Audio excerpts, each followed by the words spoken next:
A black U.S. Army general handcuffed like a criminal in full uniform. Why? Because a racist cop didn't like the way he looked. But within minutes, karma came speeding like a bullet. And what happened next shocked the entire nation. What if I told you a decorated U.S. Army general, a man who spent his entire life protecting this country, ended up in handcuffs on the side of the road? Not for a crime, not for a mistake, but simply because of the color of his skin? This isn't a movie. This isn't a scripted drama. This happened in broad daylight, in the land he swore to defend. It was a calm Tuesday afternoon in the suburbs of Virginia. The sun was just beginning to dip, casting long shadows across the highway. General Marcus Bradford, a highly respected three-star U.S. Army general, was driving back to base after attending a local charity event. He had spent hours talking with young veterans, signing autographs, and inspiring the next generation of soldiers. Wearing his full military dress uniform, his chest heavy with medals, each one earned through decades of courage and sacrifice. He looked every bit the hero that he was. But none of that mattered. Not to Officer Jake Mullins. Officer Mullins had a reputation in the area. A few quiet complaints filed against him. Whispers in the department about excessive force. A few racial profiling accusations that somehow never made the news. So when he spotted a black man in a government-plated black SUV at a stop sign, his first instinct wasn't respect. It was suspicion. He didn't recognize the uniform. He didn't see the stars on the shoulders. All he saw was skin color. With a flick of the sirens, Mullins pulled General Bradford over. No reason, no probable cause. Just a hunch. As the lights flashed red and blue, the general remained calm. He wasn't just a soldier. He was a leader, a man who had stared down war zones without flinching. This was just another situation. He rolled down the window. "Good afternoon, officer. Is there a problem?" But Mullins didn't answer the question. He didn't greet him with respect or even basic decency, license and registration. "Now," he snapped. General Bradford replied calmly, "Of course, but may I ask what I'm being stopped for?" That's when the tone shifted. "Step out of the vehicle," Mullins demanded, reaching for his holster. "Let that sink in. A three-star general, in uniform, stopped without cause, treated like a criminal, simply for driving while Black Bradford didn't resist. He'd faced far worse situations, but the hurt in his eyes, that was something different. This wasn't Afghanistan. This was home. He stepped out of the SUV slowly, his hands visible, his posture steady. Still, the officer handcuffed him on the spot, right there on the shoulder of the road, like he was some kind of threat. By now, cars were slowing. A few drivers started recording. Some recognized the general from local news. A few even pulled over, confused and angry. But Officer Mullins wasn't backing down. He felt powerful. In control. He had a badge. And he thought that made him untouchable. He didn't realize he was being watched. Not just by civilians, but by karma itself. Because what happened next turned this story upside down. In just a few minutes, the cop who thought he was in charge found himself at the center of a nationwide outrage, and General Bradford, he would go from handcuffed to hero of justice. Stay with me. You don't want to miss what happened next. General Bradford had done absolutely nothing wrong. No speeding, no broken taillight, no reckless driving, not even a wrong turn. But still, the moment Officer Jake Mullins laid eyes on him, he didn't see a respected war hero. He didn't see a senior commander with 3 stars on his uniform. All he saw was a black man behind the wheel of a sleek government SUV, and in his mind, that was enough reason to flip on the sirens. Red and blue lights flashed in the rearview mirror. Bradford pulled over immediately, calm and professional. He'd been in far more stressful situations overseas, but this was different. This was happening here, on American soil, in the country he had sworn to protect. Officer Mullins approached the window like he was walking up to a threat, hand resting on his holster. Chin up, eyes cold. "License and registration," he barked. Not even a greeting, no explanation, no courtesy. General Bradford, still composed, reached slowly for his documents. "Officer, I'm General Marcus Bradford, United States Army. May I ask what this is about? But Mullins wasn't listening. He didn't hear the calm tone. He didn't see the full dress uniform. He didn't process the name that had been on the news and military briefings for over a decade. No. He didn't want to see a general. He saw what? His bias let him see. A black man in a vehicle he believed didn't belong to him. Then came the command. Sharp, aggressive. Step out of the vehicle now. Bradford took a deep breath. Not out of fear, but disappointment. Still, he followed instructions. Slowly, respectfully. He knew every movement could be twisted. Every gesture could be misread. And this wasn't about ego. It was about survival. He opened the door, placed his hands where they could be seen, and stepped out of the vehicle with military precision. And what happened next? Click. Cold steel wrapped around his wrists. Right there, on the side of the road, in full military uniform, a U.S. Army general was placed in handcuffs, like a common criminal. Cars began to slow. People were rubbernecking. A few passengers pulled out their phones and began to record. Some gasped. Some shouted. One woman could be heard saying, "That's General Bradford. What the hell is going on?" But Officer Mullins, he didn't flinch. He didn't pause. He stood there, sunglasses on, badge gleaming, thinking he was in full control, thinking this arrest would never be questioned, thinking that no one would stand up to him because he wore the uniform of power. But here's the truth. He was dead wrong, because what he didn't realize was that justice had eyes. The crowd had phones, and karma? Karma was coming fast. Within minutes, this quiet roadside encounter would erupt into a national firestorm, and the officer who thought he was untouchable, he was about to find out what happens when the world finally watches. Within minutes of the arrest, everything started to change. A local woman named Denise Carter had just exited the grocery store across the street.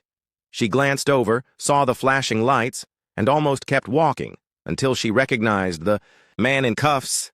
Her jaw dropped. "That's General Bradford," she whispered. "He spoke at my son's school last month."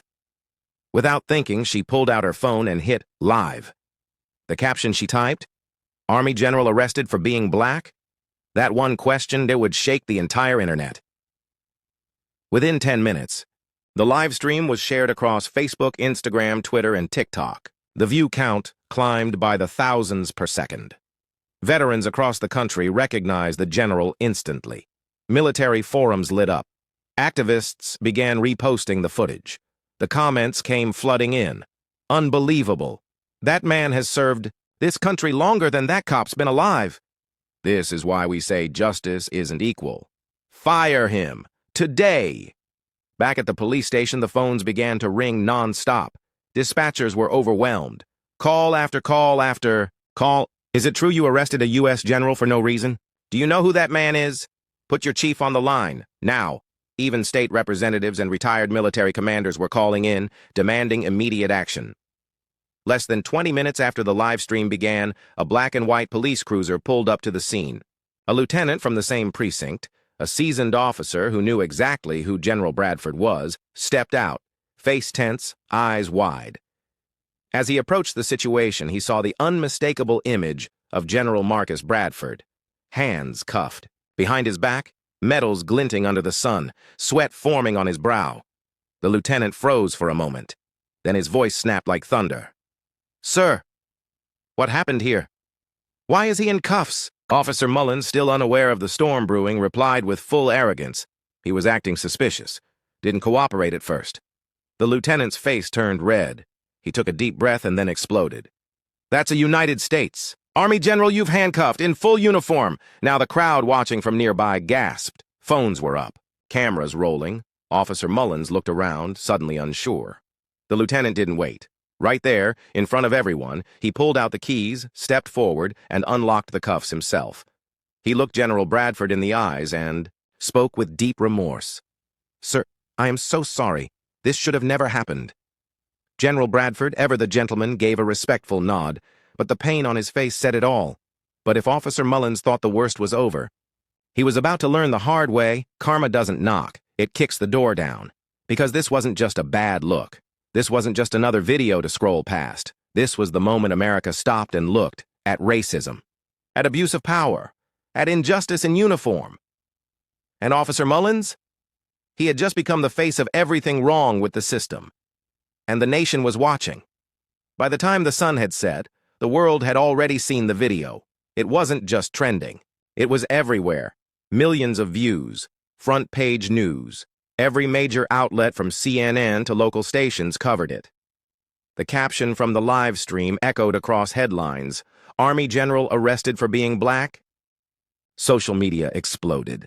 Thousands of tweets poured in every minute. Is this how we treat black heroes? He fought for this country, and we still don't respect him?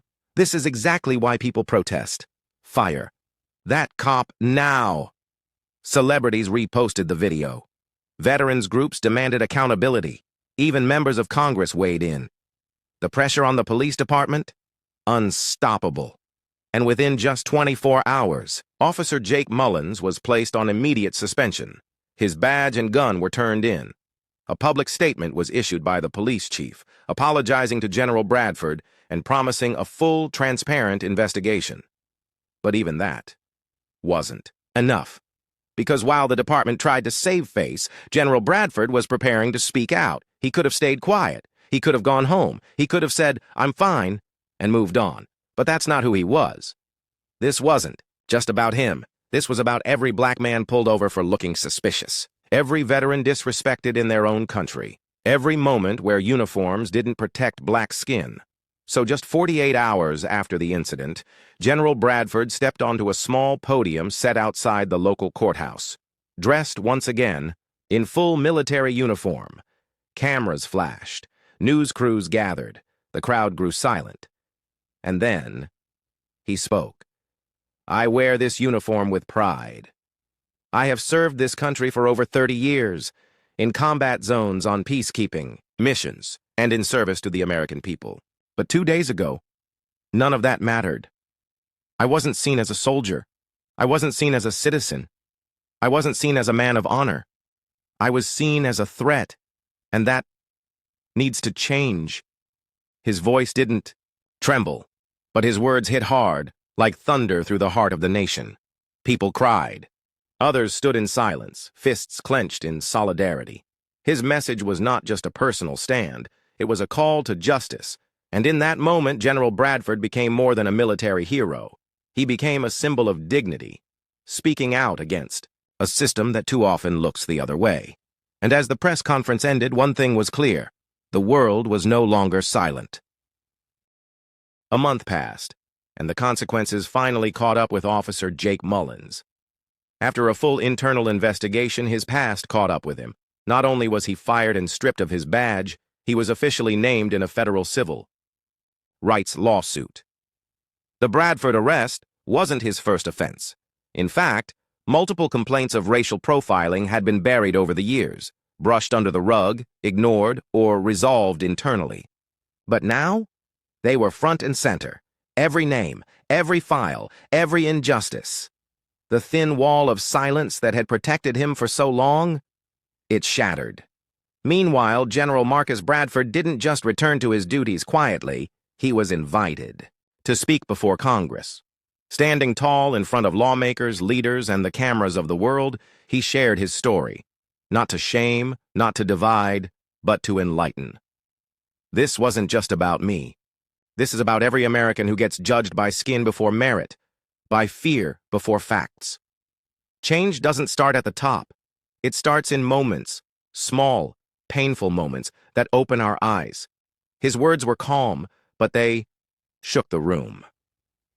That testimony ignited something bigger.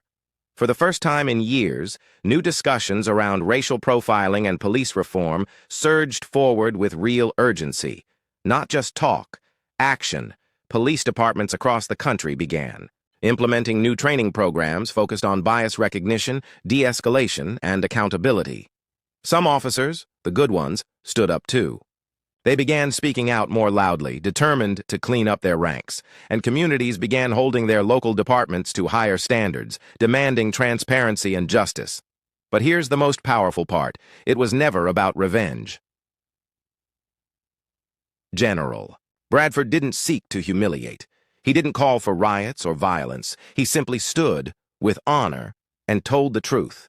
And the real victory? It wasn't that Officer Mullins lost his job. It wasn't the lawsuit. It wasn't even the headlines. The real victory was awareness because of that one painful moment of injustice. Thousands of people opened their eyes. Departments began looking inward. And young black men across the country saw someone like them, in uniform, in power, standing up and saying, "You matter. You deserve respect." In a world where titles don't always protect you, courage just might change the world. And that's exactly what General Bradford did. Not with anger, not with hatred, but with calm, powerful truth.